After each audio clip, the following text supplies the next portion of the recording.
namine. Sarasati Devi Gauravani Vichaline. Nivasisha Sunyavadi Pushtatara Satarine. Jai Sri Krishna Chaitanya Prabhu Nityananda. Shri Advaita Gadadhar Shiva Sari Gaura Bhakta Vrinda. Hare Krishna, Krishna Krishna, Hare Hare. Hare Ram, Ram Ram, Hare Hare. Okay. I don't know if Chandravali did some homework on this, Mother. You might have. I missed last week, so I did it from, I did a few bits, but when right. Let's see. So on the qualification for an advancement in pure devotional service is a section we are covering. Let me just read the question we covered the last one. Why should neophytes who by definition cannot offer proper respect to Vaishnavas be encouraged to enter the company of superior Vaishnavas, thus jeopardizing their meager spiritual assets? So let's have a little test, because we covered this last week. Can anyone remember what the answer to this is, or was, or is, past and present? I think Mahabhagavata correctly answered it. Yeah, we said they need the mercy, and the devotees, senior devotees, are very merciful, and they won't take offense. Yeah, that's basically it. Yeah, without the association of devotees, you are not going to get very far at all. So best to stay in association of devotees and to learn eventually the principles of correct etiquette and come to sattva gun and learn how to interact with devotees. And devotees, as Mother said, are very merciful and very patient. So yes, that's why us neophytes should stay in the company of superior Vaishnavas. Yeah. Okay, so then the question number 2, isn't it offensive to scrutinize and then judge a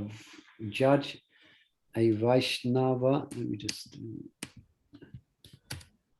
it's qualification and advancement. I think this is specifically just scroll down a bit. This is particularly coming from Upadeshamrita, Deep Nectar of Instruction, where this is actually encouraged, that we should have some, so we should have Discrimination. Yeah, we should have some discrimination. We spoke about this also in Harinam Chintamani, isn't it? I'm sure. Anyway, but there's a question. Is it offensive?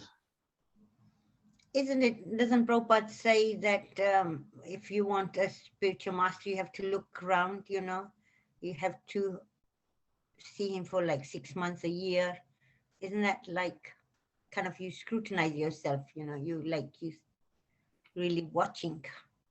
Yeah, so can you perhaps define then, when is it offensive to judge Vaishnavas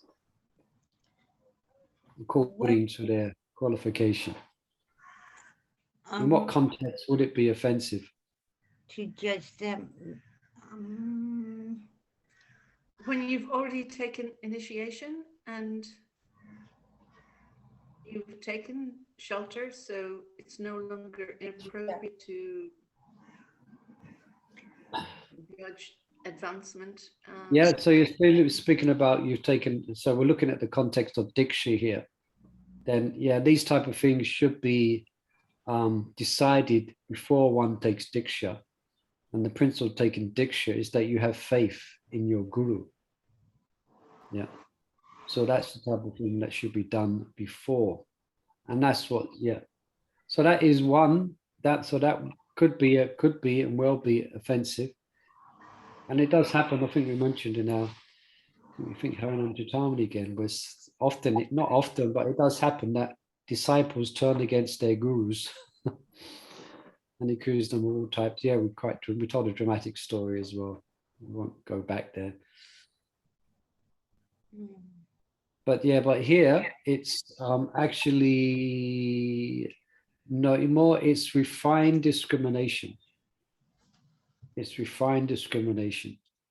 And it's actually recommended. Yeah, we've been speaking about it because we're speaking about it's this in the Harinam Chitamani, it's an offense to disobey the orders of the spiritual master. So we've been speaking about this principle there. Yeah. So refined discrimination is needed and it's recommended by Rupa Goswami. Yeah.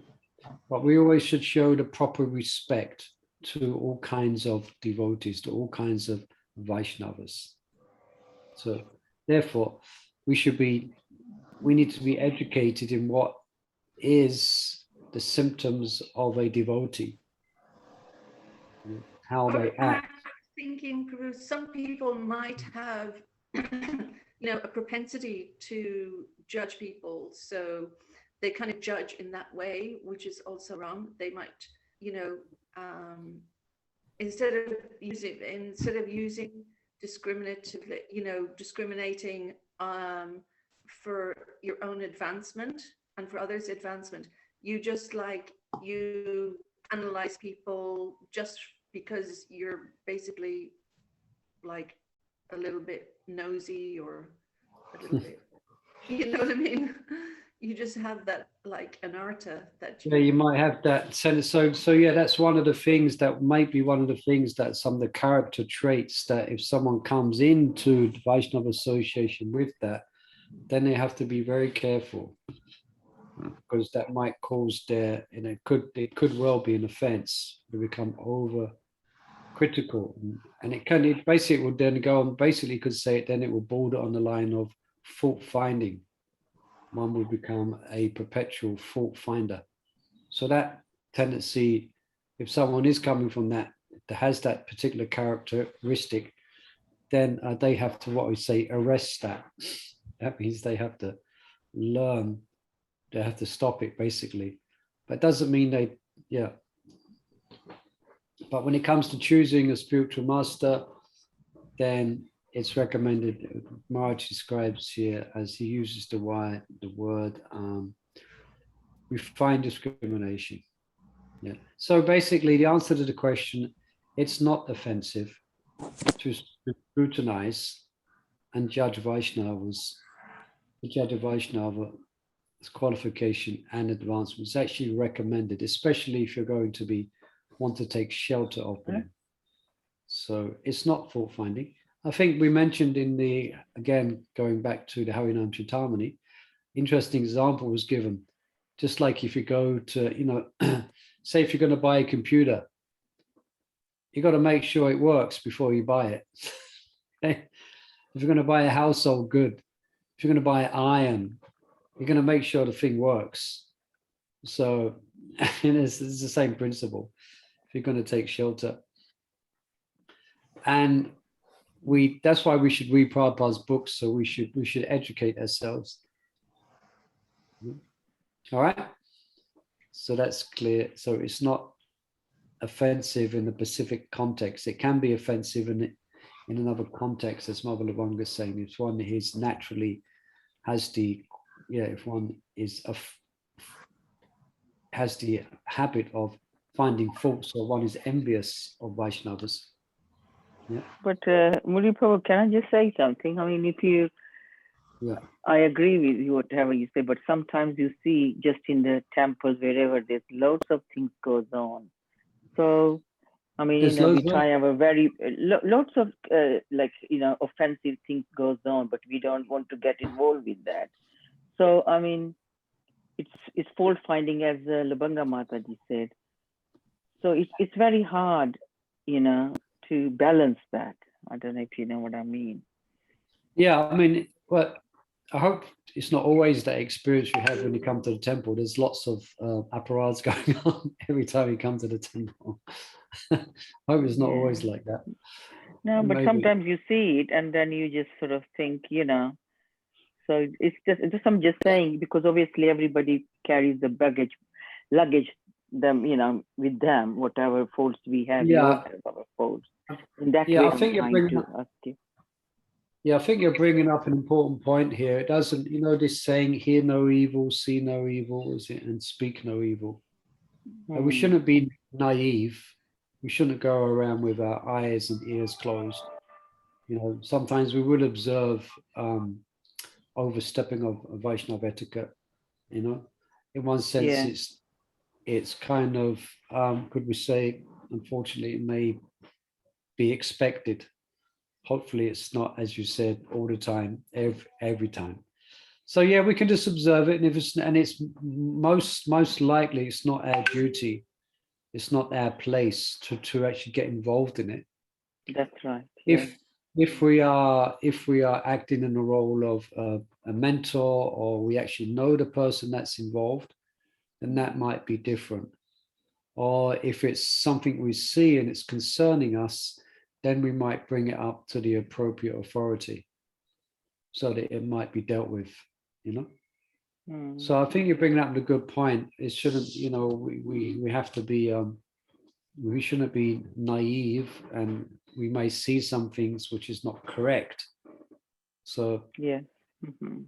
but depends on our position in relationship to the person of how we might go about, whether we may or may not go about doing anything about it.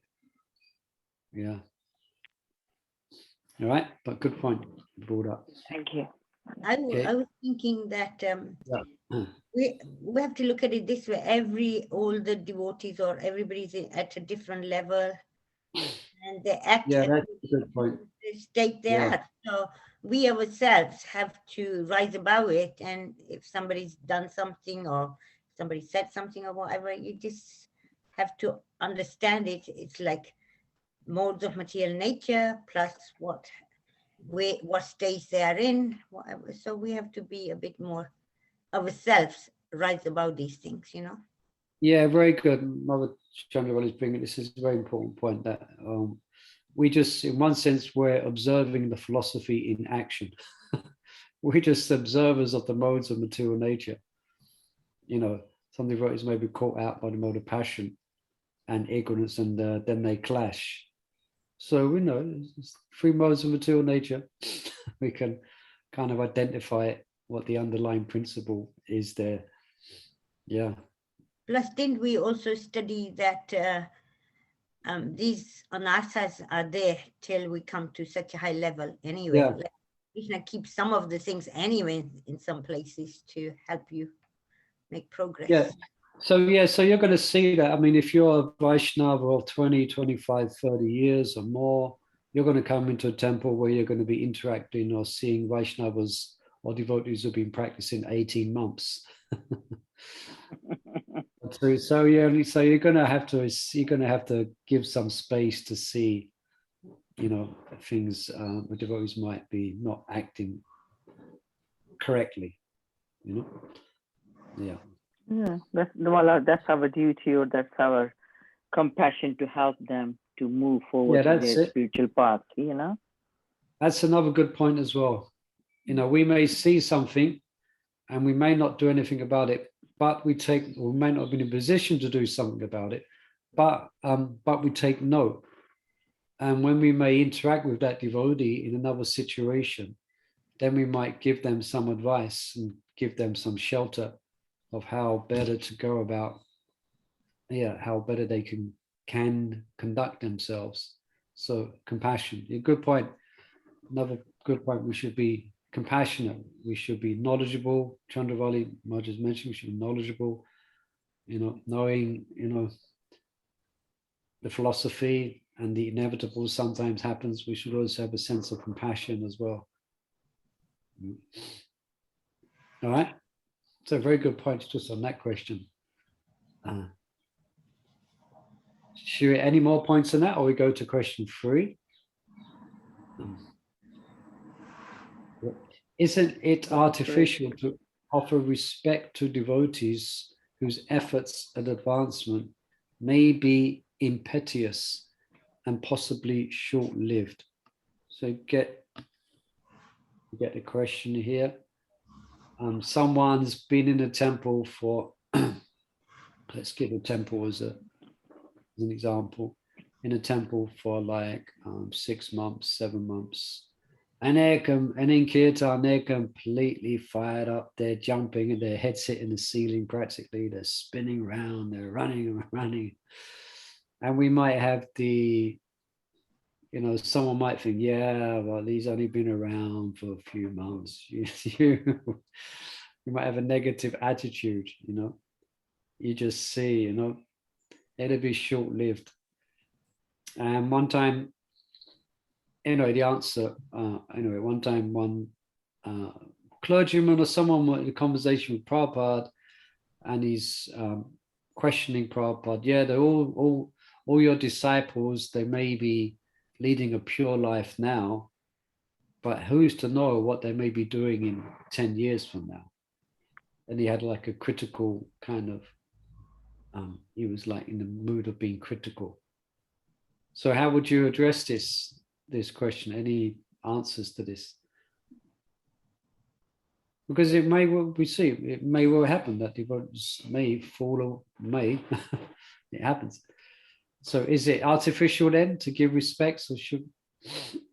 No, I think we should give respect to everybody. I mean, remember in early, like when we first started, and I used to say, oh, look how they're dancing in Tulsi Aarti and this and that, and I've really completely changed my opinion of that.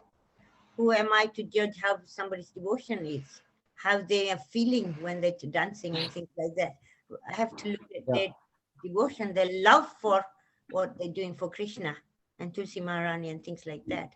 Not complain, oh, they shouldn't be doing it how I'm saying it should be. No, we have to change our opinion. Yeah. Basically, we should respect devotees for what they are at present. Yes, we don't know what they may or may not be in the future, and that's what Prabhupada, and that's how Prabhupada addressed that question as well. They are acting pure now, so we respect them. In the future, anything could happen. In the future, they could become the next acharya. In the future, they could leave. Anything could happen, but we see what they're doing at present. Yeah. Yeah, I remember. And as please. Well, Murli Prabhu, yeah, I was talking to Rishi, Mukund Maharaj. So this devotee, she only came 6 months ago to the movement, and Mukund Maharaj felt her how she was into Krishna conscious. She was very advanced, and he was ready to give her initiation. Yeah, so but not yet, but he was ready, because then Rishi asked, how come, Maharaj? So he said that she has already in past, she already had her pious and she's ready to move on to her spiritual path. So we just don't know what they are coming, Yeah, who's to know who that person is? Yeah, exactly, so tomorrow is hypothetical. What they may or may not be in the future is hypothetical, but what they're doing now, then we give respect. Prabhu, I was thinking tomorrow we don't know for what will happen to me even. Yeah, what about ourselves? What's going to happen to us in the future? So we can only hope to still be practicing bhakti, but so rather we thinking about what will happen to them. It's better we concentrate on ourselves, so that we will not think about others being not good or bad, Yeah, that's a very good point as well. See, sometimes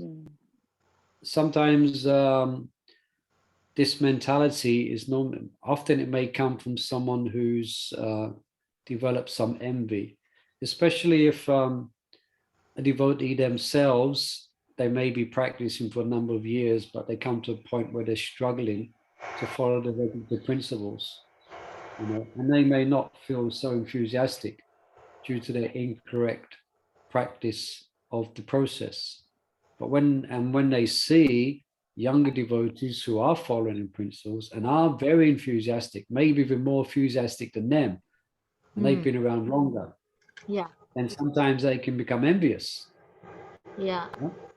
Instead of appreciative, sometimes they may become envious, and view them in the wrong way, due to envy.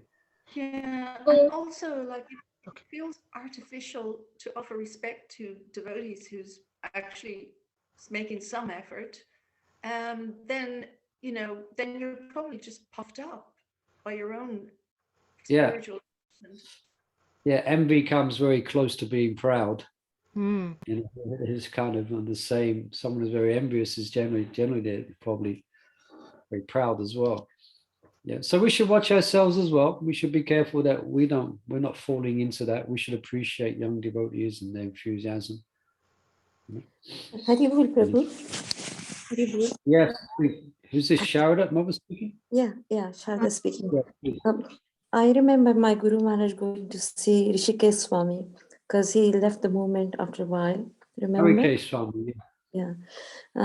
But Maharaj wanted to go and see him and bring him back to the movement because he was showing the compassion and he was showing a respect to him for what he has done for Srila Prabhupada.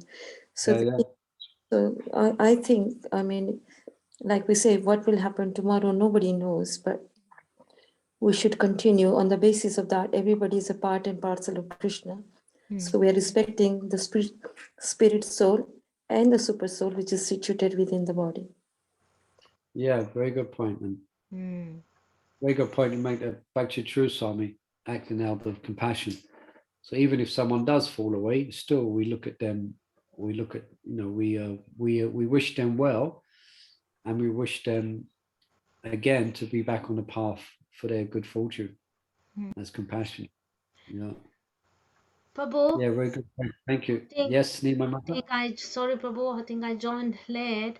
I was just thinking, Prabhu. Sometimes, if we see after a long time, we think, oh, she has been there for a moment for a long time, and we expect some maturity, some advancement, and we like to look up to them.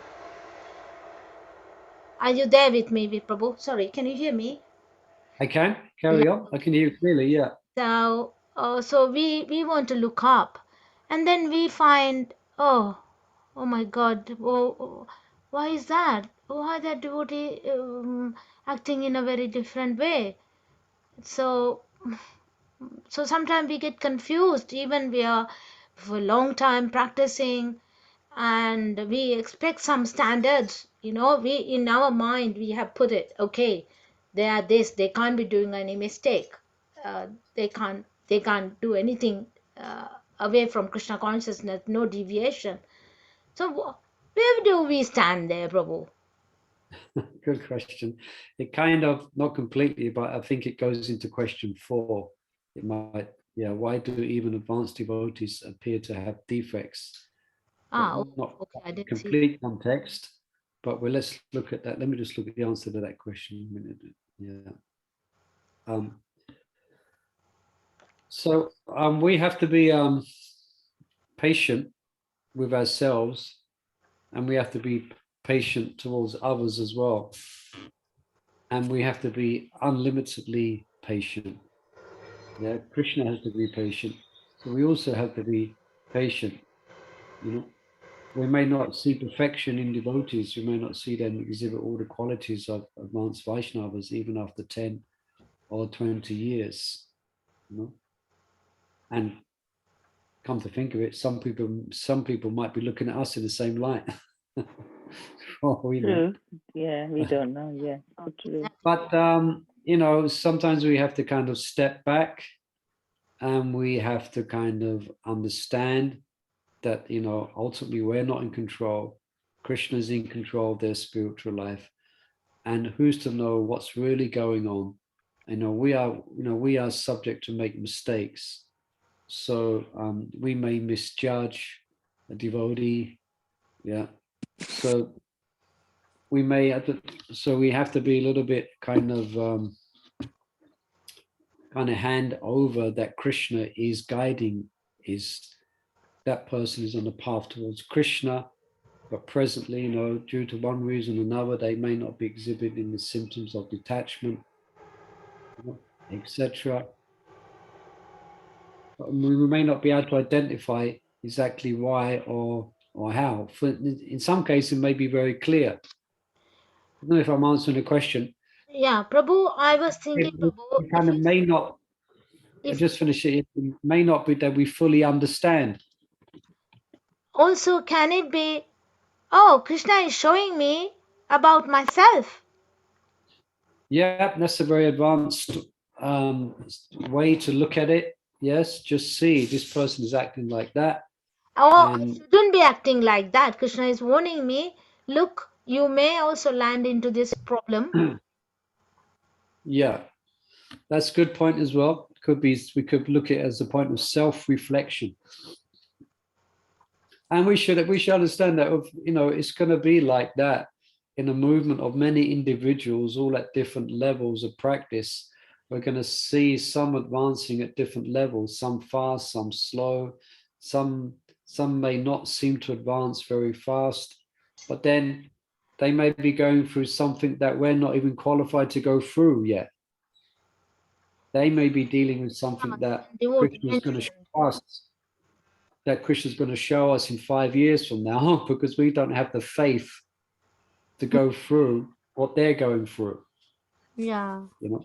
In a class, So, one devotee said, if you see something, you pray to the Lord saying, please, I think with my understanding this is not right, but Lord, please don't make me to do that mistake, and pray to the Lord, asking that I shouldn't be going into that side. yeah, so sometimes it may be a lesson for us. Yeah. Krishna may, for his own sweet reasons, may be using a Vaishnava as an example. Like like, for example, someone's fall down is enshrined in the pages of Mahabhagavatam. Bilamangal Thakur.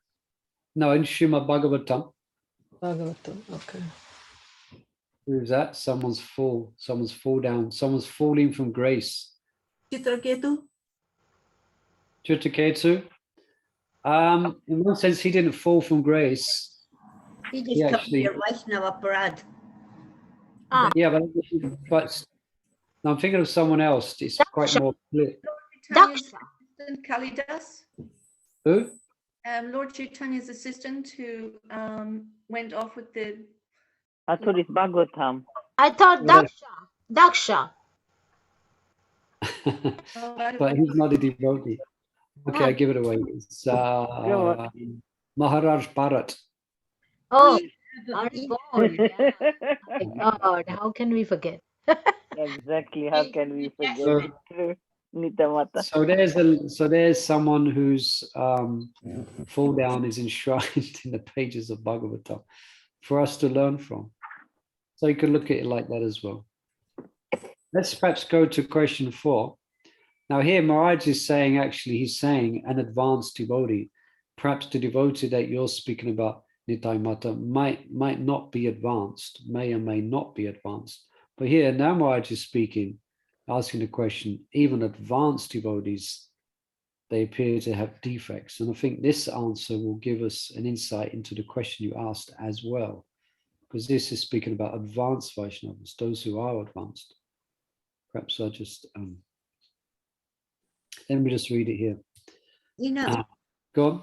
Oh, Chandraval, yes. I was thinking of, Narad Muni, pure devotee, and he saw Krishna just once, and in this life you won't be able to see me, because he had this thing that he was attached to the place he was living.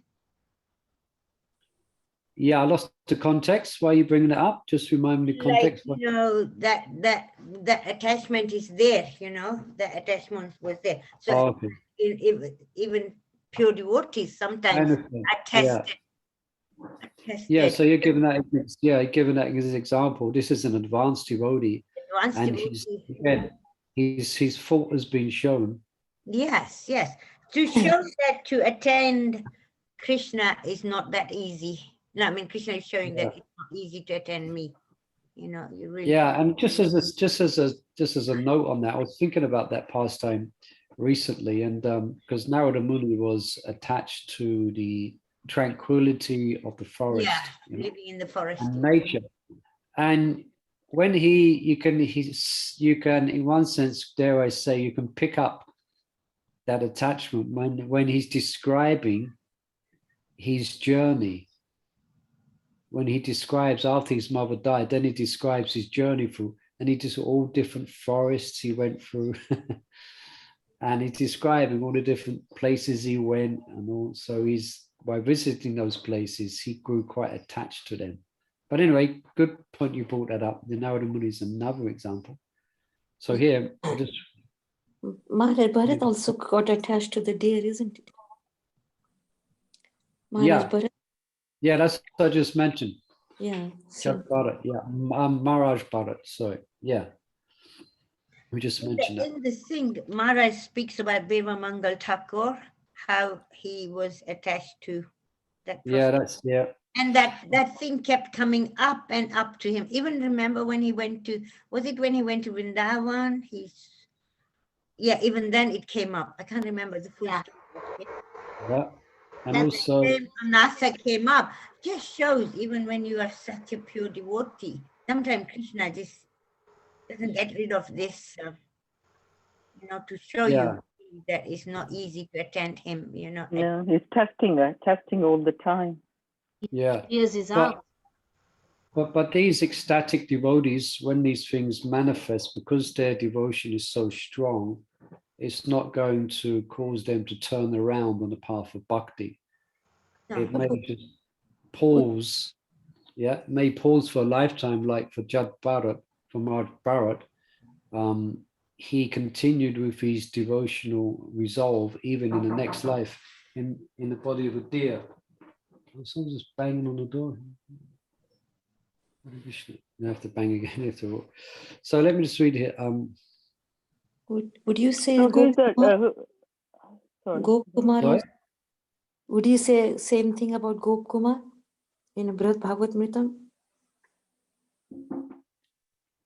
1 second, someone's just banging on the door here. I've just got to go see. Hare Krishna. We are making too much of a ruckus, I guess. I was thinking about the Srila Prabhupada disciples, like Bhagavan Das Prabhu, everybody. They are so advanced. They just did so much service to Srila Prabhupada. What happened? Why like this? Okay, I'll get answer. It's not just Nityamata, not just the service they did. It's just to be next to a pure devotee. Imagine to be next to. No, this is not pure devotee, mother. It is No, I'm saying like Prabhupada, to be them being next to Prabhupada. I remember once when I was in Vrindavan and Mangalarti, after that we were chanting.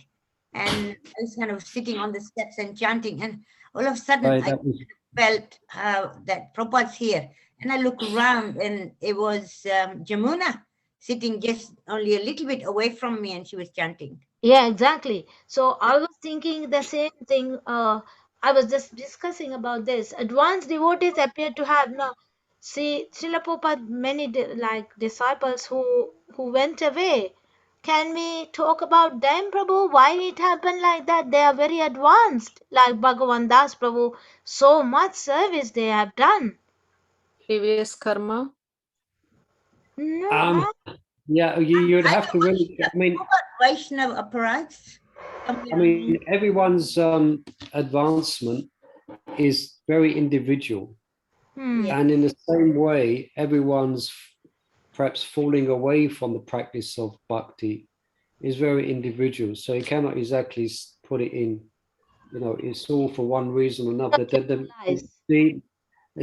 reasons may be varied. It may be improper practice. It may be Vaishnava aparad. It may be being not correctly situated in their home or ashram. Yeah. There may be various reasons. So, but let me just read what Maj says here about question 4. So, among other reasons, Krishna may desire certain sinful reactions to remain in the heart. Oh my Lord. And then he mentions Bilva Mangala Thakur as an example of a devotee He was plagued by attraction to the fair sex. So Himadriman is Krishna caused the Thakur to cling to this attachment because he wanted to show everyone the determination it takes to achieve his lotus feet. Oh. So that was Krishna. Yeah. But then Krishna would only give that test to somebody who can pass this test, who can, who's so advanced that. Yeah. So Bilva Mangala Thakur, I mean, his faith in Krishna remained, and as we know that he correctly, he correctly repented for that. But his story shows his determination. So Maharaj mentions it may be Krishna's desire. So Bilva Mangala, just reading here, was repeatedly embarrassed by his. This is such a dramatic. I mean, I even quench. Even hearing this always makes me,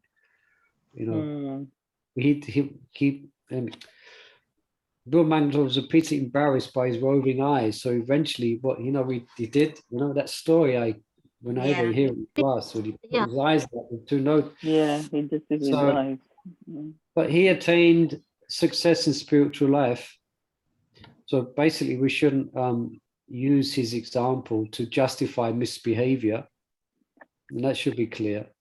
Bilva Mangala Thakur's falling away from sattvic or falling away and being attracted to the fair sex. It's not given an example that that's okay. But, so there's, Marge gives that. So that may be one reason that to show, like the example with Marge Barrett is another one. Then he mentions also Marge Tuketu, I think, which someone mentioned. So another reason for lingering defects to appear in advanced devotees is their past offenses to Vaishnavas. Yeah. And actually, Marge Tuketu teaches all devotees to be very careful how they interact with one another. I was thinking, Prabhu, especially in public. Sorry. Yeah, go on, Mahabhagavata. I was thinking about Jayananda Prabhu, who stole the jeans. I mean, that was like a defect. For me, I still don't understand how everyone praises him for stealing jeans. I'm like, it's not right. Even Malati Prabhu, she was stealing something. Yeah, Malati Mata, she did as well, Yeah, if those who don't know the story, if I've got it right, Mother Lavangi told me that Jayananda, in order to save spending Krishna's money, he would steal the clothes he needed from the shop. And actually, he was so, when he was caught for it, he was so pure in his admittance of it that they didn't prosecute him. Because he came across as really being completely sincere and pure, that he wanted this, because he's a Krishna and he doesn't want to spend Krishna's money. It used to break his heart to have to spend Krishna's money on himself. So therefore, such a pure devotee, very pure. So that's another thing that we cannot imitate. We may not understand it, and we shouldn't imitate it. Prabhu, I was thinking yesterday we were speaking about faith and determination. So I felt this advance would appear to have defects. So determination, when you said about Bilva Mangala Thakur, that's all about determination. That he doesn't want anything to come on his way, and he is determined. Yesterday we spoke about determination. So faith is not enough if you don't have determination. I'm talking to myself. Yeah, we have to. That's also Rupa Goswami describes that's a quality that we have to have in order to achieve perfection. We have to be enthusiastic. We have to be very determined. So yes, Mataji. So so simply by joking with Shiva, Chitraketu was cursed to accept the body and habits of a demon. Yeah, so only when Indra killed Vritrasura and released him from the curse could the king's soul finally return to the spiritual world. So therefore, that's be very careful not to offend Vaishnavas. So Maharaj Chitraketu was used as an example of the consequences of offending a Vaishnava. Interesting, Maharaj says, especially in public, the offense is more taken more seriously. Murli Prabhu, can I just to say something as well? Yes, yes. I So much remember, discussion. It's very good, isn't it? yeah, it Go is. on, carry on. I remember Bhakti Chu Maharaj as well was saying that someone, I think it was in France, was actually Prabhupada's disciple, and I think obviously he went out of line, and it was time for him. It was time for him to go, and then he got up and he said, "Oh, Prabhupada, you came for me." Then he left his body.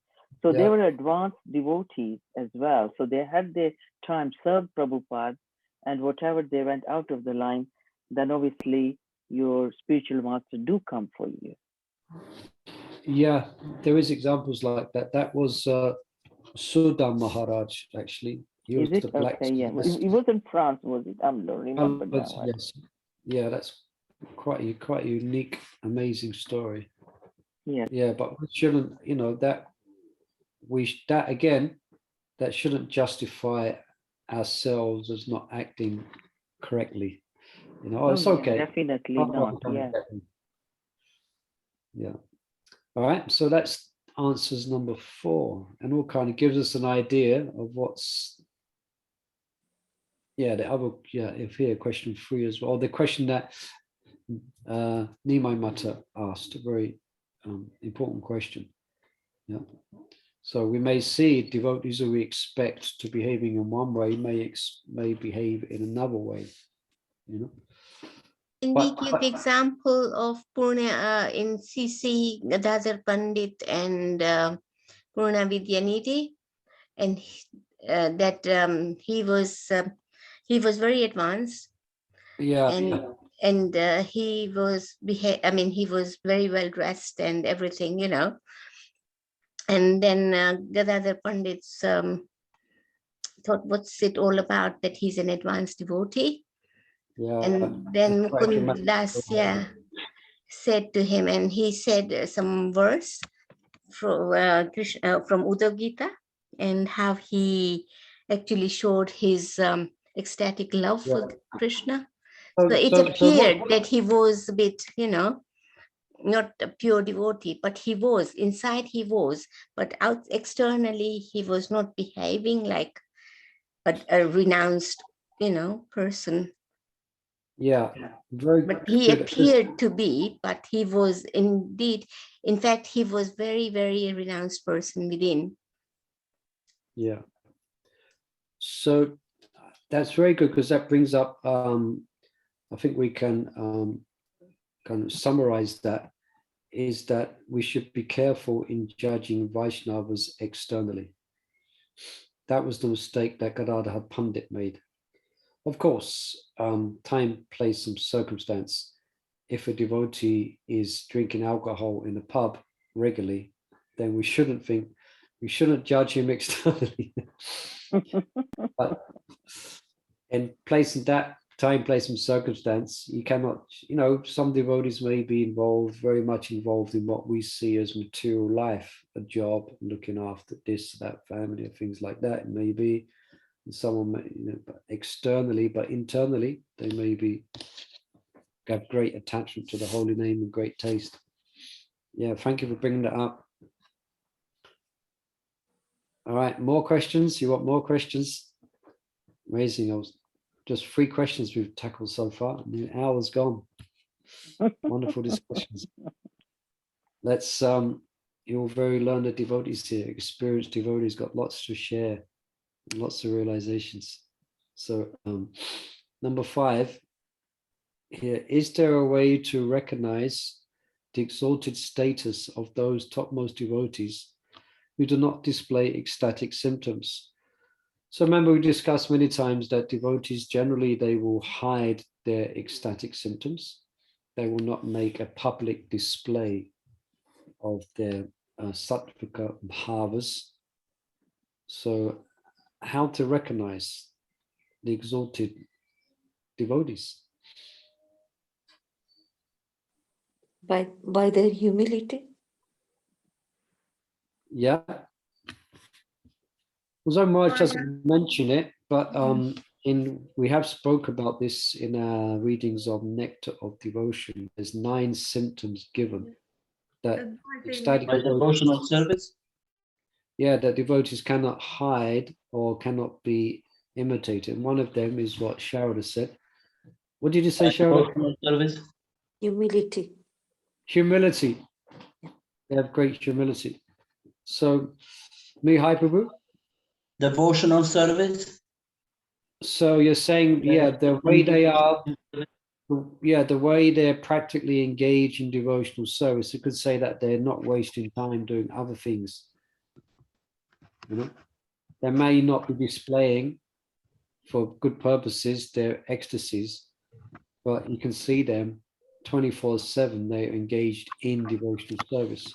You know, so that's you can judge someone's status there. How they attract so many conditioned souls, you know, by their just That's another simple thing that's given in Chaitanya's Dhamrita. It describes that the merciful vibrations which come from their mouth, and it's able to change people's hearts.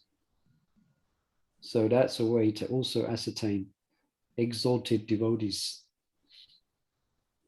Like obviously Prabhupada's a wonderful example, although he did display sometimes, occasionally, ecstatic symptoms, but it wasn't daily and it wasn't constant. But he changed the lives of thousands just by his presence, just by his speech. So we can therefore conclude he's exalted. They show compassion. So that's compassion. given in Bhagavad Gita, Sthita Pragna Prakabhasha, who is Sthita Pragna, how he walks, how he talks, how he negotiates his way. Yeah, thank you, Mahabhagavat. So which chapter is that again? Just remind us. Second chapter? Second chapter, yeah. Arjuna asked the question, how does he sit? How does he walk? How does he talk? Like that. And yeah, so Sthita Pragna means one's fixed. Is that what that means? It means Sthita Pragna, and their senses are controlled. Yes. They are in control of their senses. Of course, that could mean one is a great yogi as well. But devotees, that is, they are sense controlled. Their senses are for Krishna. Yeah, they are detached. Yeah, these are all, let's just read what Maharaj says here, because I'm surprised that Maharaj didn't, perhaps I didn't, or I didn't mention these 9 symptoms. But he mentions here, Sripad Madhavacharya answers this question, and he's quoting from the Varaha Purana, which is then quoted in his commentary in the Bhagavatam 11-40, which in essence states that some devotees display extreme symptoms such as acting like madmen. We see that in Chaitanya Charitamrita. Others appear introspective, and still others display both natures at different times. In any case, the only criteria one should use to judge the status of devotees, and these points which we brought up, very good, is our steadfastness and surrender to the Lord, and the wonderful effect, the point I mentioned, of the merciful vibrations emanating from their mouths have on the hearts of a great number of people. Okay, so free there. Maharaj gets free. Yeah, their steadfastness, which Mahabhagavat Kishore brought up, Sthita Pragna, their surrender, always engaged in service. I think Mihai mentioned that, I think. And then we mentioned the wonderful effects of their kata. Okay. Number 6. Must one be a maha-bhagavat to be a spiritual master?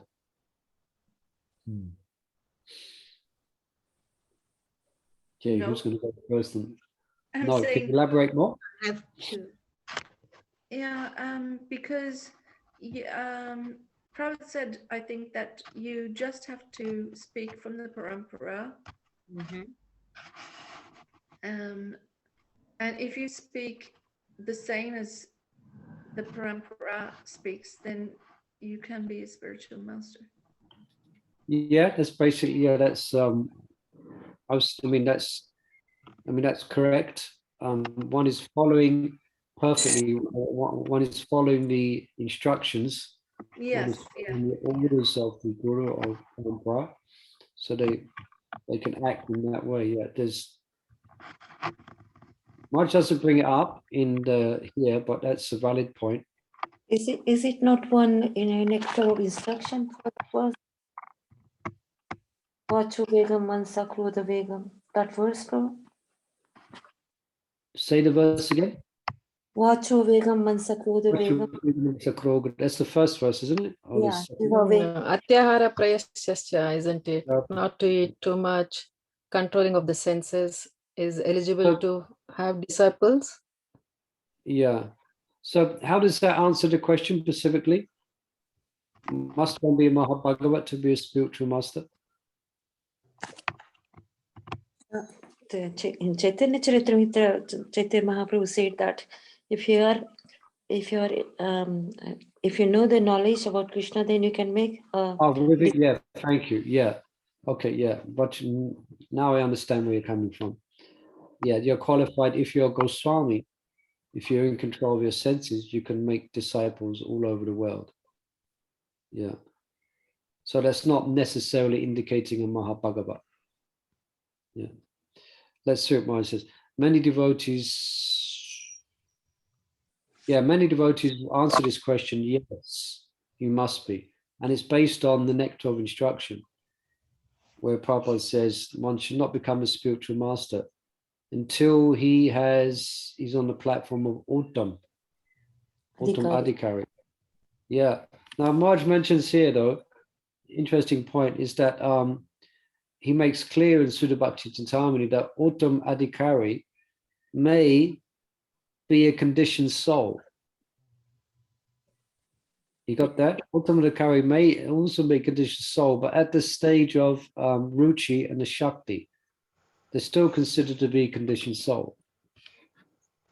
What's the stage when one is no longer considered to be a conditioned soul?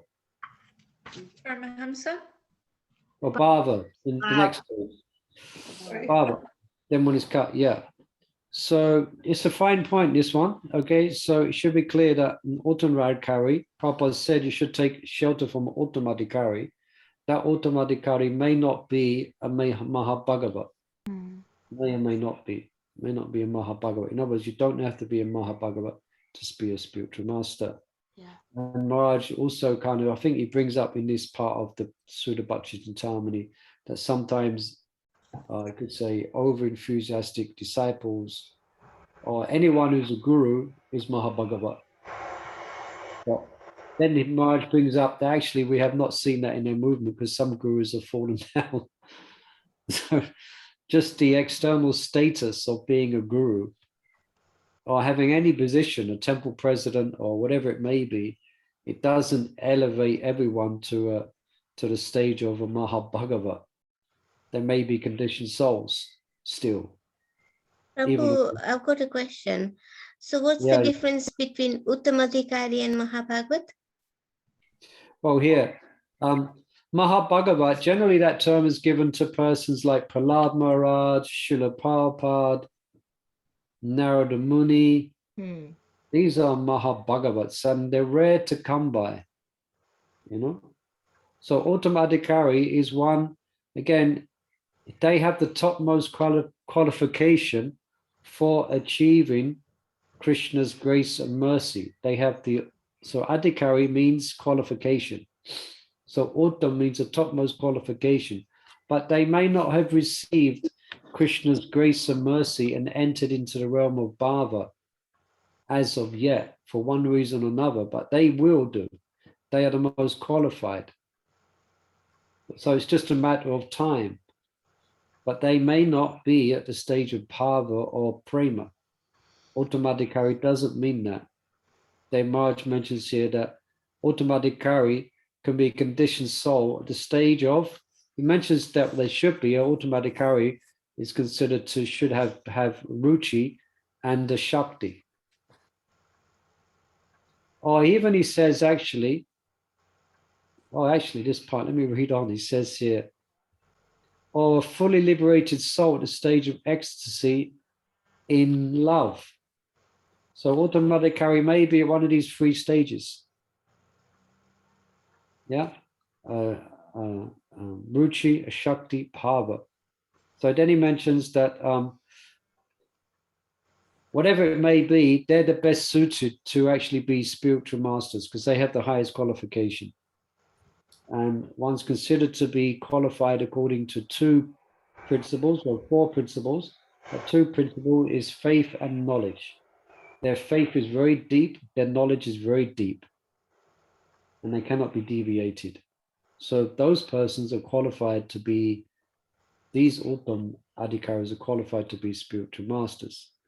And they, except in exceptional circumstances, they will not fall down. And I think, yeah. Is that clear for everyone? Yes, thank you. Yeah. There's more there, but I think we've covered the most important point.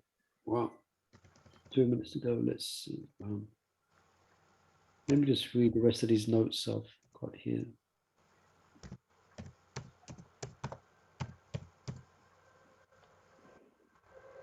Yeah, Marge mentions here, it's preferable for spiritual masters to be perfected devotees.